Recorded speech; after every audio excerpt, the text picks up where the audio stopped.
We got the grill off the GMC Canyon. I think what I'm going to do, this side panel right here, I think maybe I'm going to possibly turn the transmission cooler. On your transmission lines, you got one, as far as I know, I think you got one that pushes and one that pulls. I think I figured out which one's actually pushing, because when we cranked it without our cooler on it, there's only one that actually pushed fluid out of it. So what we'll do is that one will go in the top, and the one that pulls will go in the bottom, so it will actually feed the top and draw from the bottom. So that way it creates like a waterfall effect inside here, and we'll be able to set our cooler sideways and mount it this way. We may go with that, we may not. I may actually mount it, regular flat or whatever. So that's what we're working on. I don't actually have the cooler yet, or I'd be able to actually put it in here and see if I can make a bracket to hang it, or see what I need to actually mount it. I'm just kind of speculating where it needs to be. But yeah, got the grill off, ready for the oil cooler. The overflow tank will be super easy, it's inside. And one step closer.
Well, that's the start of cleaning this thing up.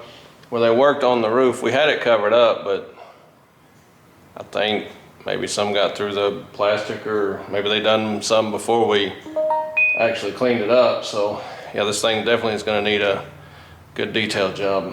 So if anybody's got any suggestion on any decent products, the white and a little bit of grease, and I guess this truck had sat a long time. I don't know why I didn't pressure wash it before, but it's going to need a good detailing. The white and the grease just is a bad combination. It's going to use some scrubbing. All right, we're getting started on detailing and waiting on parts. So we got the 5.3 LS Canyon running, and we brought the engine up to temperature. And I always, on any motor I ever build, or any motor that I've bought that's been sitting, this motor actually was already built, the long block. I changed the oil pump and water pump and seals and stuff. But with it sitting as long as it has, I actually put zinc in my newer motors. This motor probably doesn't have 50 miles on it. But what I do is I'll do my zinc additive, and I'll bring it up to operating temperature, and I'll change it immediately. And then I'll do another zinc additive on the next oil change. When I got this thing, the oil was filthy. Let's just hope somebody knew how to build engines. So we're gonna be able to tell more about this engine. It's the truth. If you've ever heard that saying, I forget how it goes about you'll learn everything by what's in the oil pan or something of that caliber. But either way, once you dump the oil out on an engine, on any engine, you learn a lot about it. If there's problems, they'll show themselves. And so what I do myself, I'll actually, when I pull the oil out, I'll push it to where it's not going straight down the hole.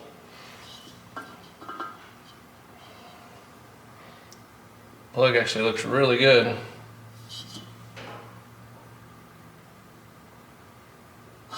Yeah, it looks good. I'll let her down some and see if we can see anything.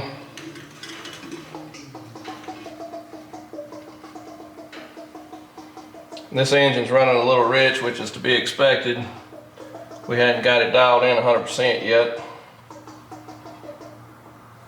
So it needed a good flushing for sure, where they had junk and trash all in the other pan or whatever. I cleaned quite a bit, but there's still stuff that I probably couldn't have gotten out. We do a good oil change on it and keep it clean. We try to keep as clean as all we can. Maybe I do overkill. Some people will do it at 500 miles and all that, but I've had really good luck out of engines. But you know, anything can happen. I don't know who built this engine, how good they were, what kind of tolerances. I moved everything around while I had it apart. Everything felt pretty good. So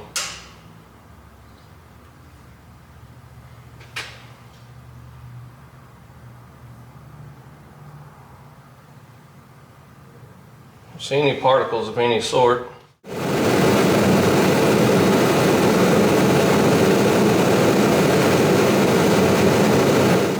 Alright, now that we've got it drained, we'll go ahead and put the plug back in it. It's still dripping, but that'll work for now. We'll change it again pretty soon anyway. I like to let it drain for a while. I waited probably 30 minutes. And these are aluminum, and you do not want to over tighten this. I'd rather it leak all over the place as have to replace that thing. It shouldn't leak though. Alright, and what I use to change my oil filters is these little doodads. You take your regular socket and extension. It actually fits in that doodad right there, and then it goes right up on your filter. And it just spins it right off.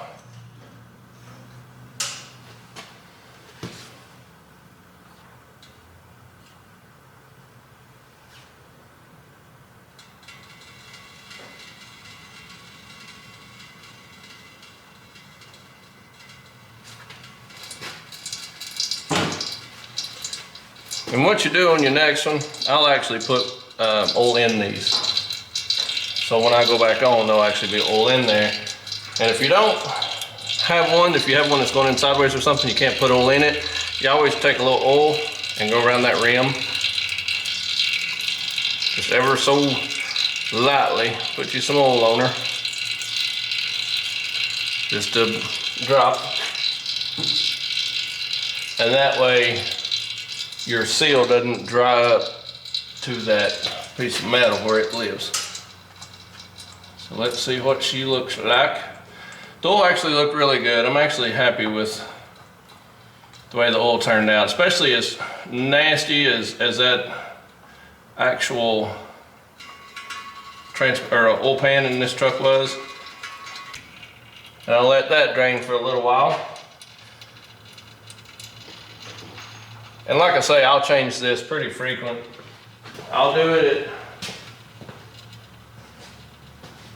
at the second time I do it. It really depends on how much we run it, trying to dial everything in, how far off we get away from it being running right.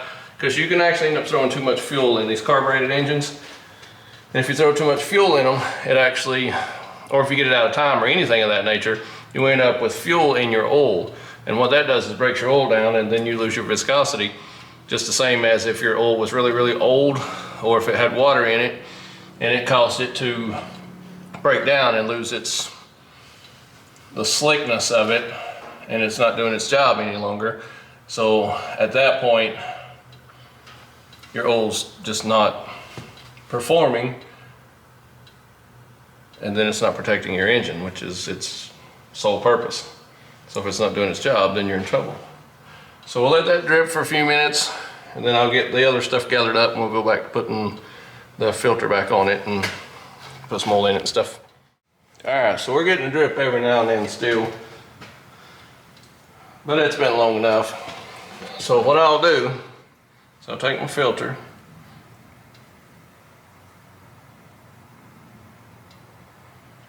you end up putting a lot in this thing. It'll surprise you how much you'll actually end up with in this thing. It'll take you a minute to get it full.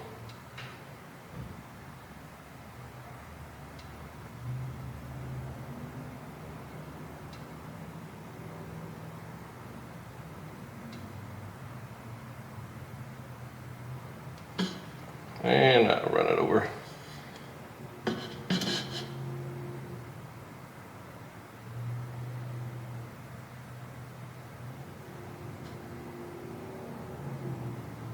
It is surprising how much oil actually stays in these things. Once you're pouring it like this, it'll come all the way up to the top, then it'll get air, and then it'll run back down in there.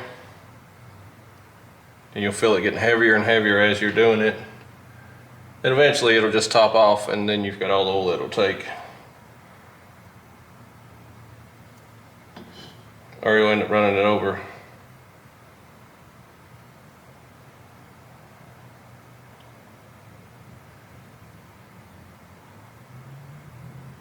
All right, we gotta be closer to.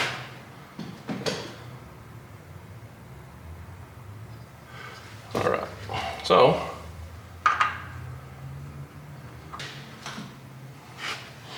now, whether you know it or not, I'm gonna tell it.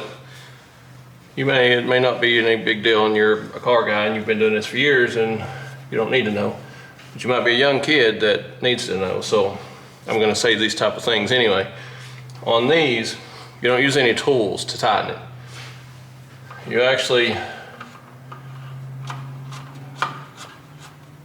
once you get them on there,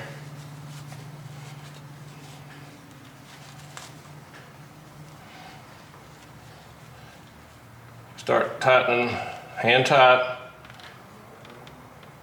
and you call that it. You're done. You don't have to do all that crazy tightening on these things. It's not necessary. There's no purpose in it.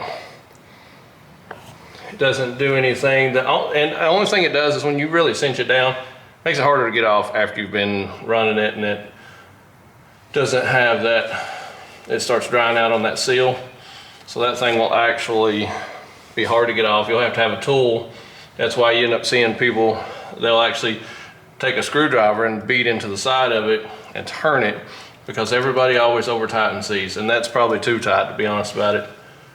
You just put a little lubrication on top of that seal if it's one that goes in sideways, or when it goes up, I like to try to put some oil in it so you don't have a dry start.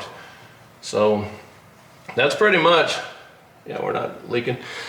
That's pretty much what goes on the bottom when you do an oil change. That's pretty much it. There's not a lot you can do. You can check, you know, some different things. You can check, you know, anything to do with your wheels and your suspension, and you can grease stuff while you're in here and all that type of stuff.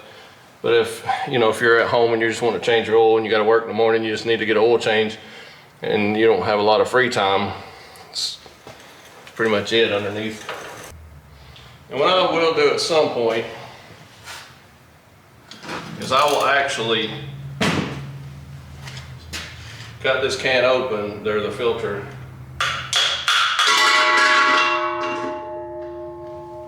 I'll actually cut the filter open and I'll check inside and see what actually was inside that filter, because the filter will tell you a lot about it too, not just your oil when you dump it out into your drain pan. Now the filter, if you got the means to cut that thing open, you need to, because that will absolutely tell you everything about that engine. Everything internal, it will tell you if it's, you know, got any metal shavings, any trash, anything, it will be in that filter. Should be if it gets through the engine. So, and that's why you want to change them often, because, you know, those things do get full. They get to where at some point that's all the stuff it can filter out. So once you get to that point where it's all it can filter out, then all the trash is in your motor, and then you end up with spun rod bearings and that type of stuff. But all right, we'll get this thing lowered down and we'll top off the oil and well, I won't top it off because I didn't get some zinc, but put some oil in it and we'll go from there. These things hold about 7 quarts. This is a 5-quart jug. We'll put this in it, and then I'll get a, it's not quite a quart I don't think, but we'll get a quart of the zinc additive, and we'll add it in, then we'll top it off so that way we don't overfill. You don't want to overfill if you can help it. It adds too much crankcase pressure and it can cause you to blow like a front seal or rear seal or valve cover gaskets, any kind of, a number of things it can cause problems with. This funnel's slower, but it stays up here where you can pour better. Not that you can tell the difference because I've poured it all over the place here.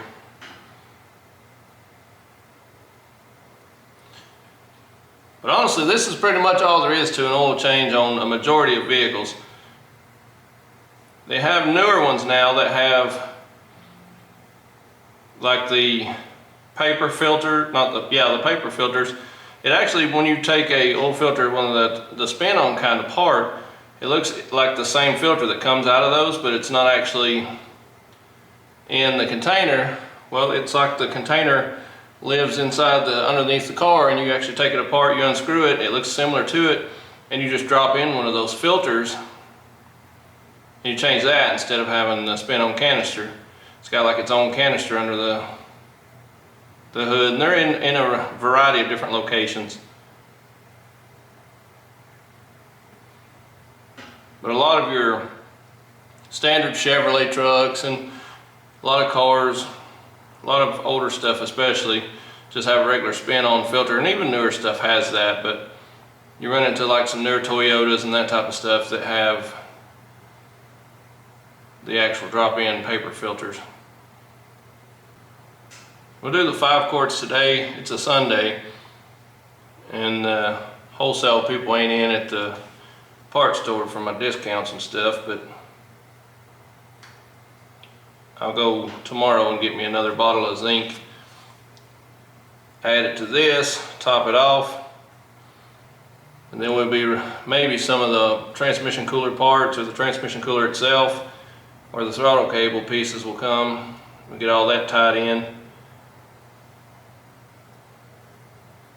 Get this carburetor dialed in a little more where we can run it if we get that transmission cooler in. We don't have to shut it off as often, so we can actually dial in the carburetor a little better. That's the main thing with the transmission lines. I've got plugs in them. The one's leaking a little bit, and I don't have the transmission completely topped off, so I don't want to damage anything. I want to go ahead and get the cooler on and get the transmission filled up, get that knocked out so we can actually run this thing with no issues of worrying about overheating the transmission or any of that, letting it run dry. So as far as the basic oil change, that's pretty much all you got to do.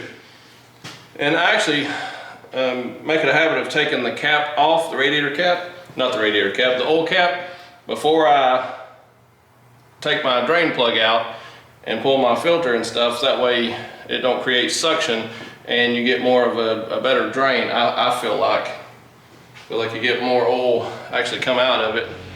So that's pretty much it. On to the next thing.